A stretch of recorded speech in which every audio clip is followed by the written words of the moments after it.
इस बार हमारे पास जो लार्जली क्वेश्चंस पूछे गए हैं वो इस बात पे पूछे गए हैं कि सिनेमा बिजनेस अर्न कैसे करता है, एक सिनेमा में कमाई कैसे की होती है। दूसरा उसमें जो क्वेश्चन सबसे ज्यादा पूछा गया है वो ये है कि अगर हमारे पास एरिया है, जगह है, तो हम उसमें 2 स्क्रीन बनाएं, 3 स्क्रीन बनाएं या कितने स्क्रीन का सिनेमा बनाएं, वो कैसे तय किया जाता है। तो हम आपके इन दोनों ही क्वेश्चंस का आंसर देंगे आज के वीडियो में। मेरे साथ हैं अमित राव जी। नमस्कार। तो आपके इन दोनों सवालों का आज के वीडियो में हम जवाब देने की कोशिश करेंगे।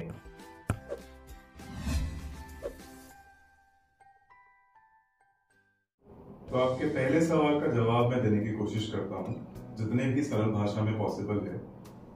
आप इसको 3 भाग में लेके चलिए। रेवेन्यू यानी कमाई के सोर्स को किसी भी सिनेमा घर में, मल्टीप्लेक्स हो या सिंगल स्क्रीन हो, लार्जली ये ट्रू होगा मल्टीप्लेक्स के लिए। पहला of course it's a no brainer कि आपको टिकट की सेल से जो कमाई होती है ये सबसे बड़ा चंक है आपके रेवेन्यू के सोर्स का। एंड दूसरा होगा आपके केस में खाने पीने का जो पदार्थ आप वहाँ बेचते हैं, चाहे वो पैक्ड हो या अनपैक्ड हो या वहाँ बनता है, बाहर से आता है, जो भी वहाँ के कैफे से बिकेगा, जिसको हम फूड एंड बेवरेज की कैटेगरी में डालते हैं। और तीसरा सोर्स जो है वो मिला जुला सोर्स है जिसमें कि आपके एडवर्टीजमेंट इनकम हो सकता है, कोई कियोस्क लगा है, कोई वहाँ पे डिस्प्ले लगा है, या कोई भी वहाँ की ऑफ स्क्रीन या ऑन स्क्रीन की चीज़ों को अगर आप कमर्शलाइज या कैपिटलाइज कर सकते हैं बेच के, तो वो तीसरा सोर्स है।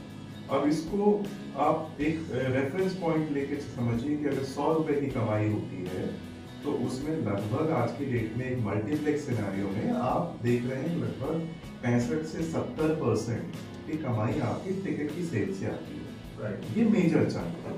और दूसरा जो आपका जो फूड एंड बेवरेज कैटेगरी है, खाने पीने वाली कैटेगरी है, वो लगभग आपका आज से 30 से 35% या उससे अधिक भी देती है। इट डिपेंड्स लार्जली कि सिनेमा कौन सा है, उसका मेन फोकस किस चीज पे है, वहाँ का सुविधाएं कैसी हैं, अवेलेबिलिटी कैसी है, बहुत सारी चीजों के ऊपर ये बेस होगा। बट लगभग परसेंटेज यही रहता है मॉडर्न मल्टीप्लेक्स सिनेरियो में।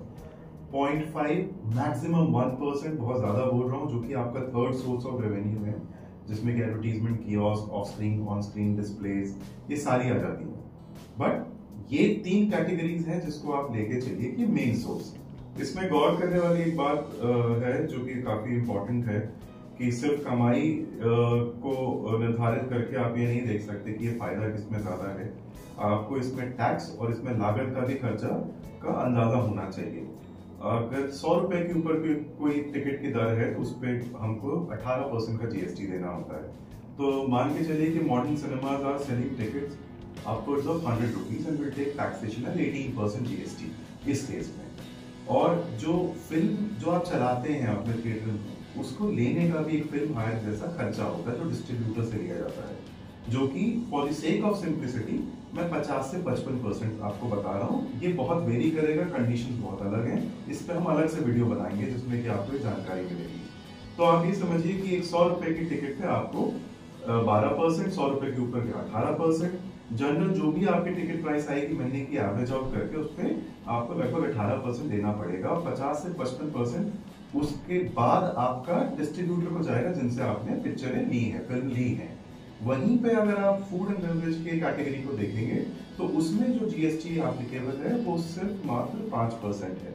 और इसकी लागत, जो खाना बनाएंगे बेचेंगे, उसकी एक लागत है, फूड कॉस्ट बोलते हैं या कॉस्ट ऑफ गुड्स सोल्ड बोलते हैं उसको, वो रेंज करती है आपकी 27 से लेके 35% अगेन इसमें कैटेगरीज होंगी, खाने का कौन सा पदार्थ बेच रहे हैं, एमआरपी है, नॉन एमआरपी है।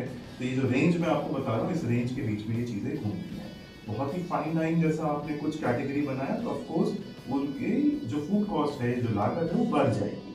अगर आप प्राइसिंग ऊपर नीचे करते हैं तो ये फूड कॉस्ट उस हिसाब से वेरी करती है।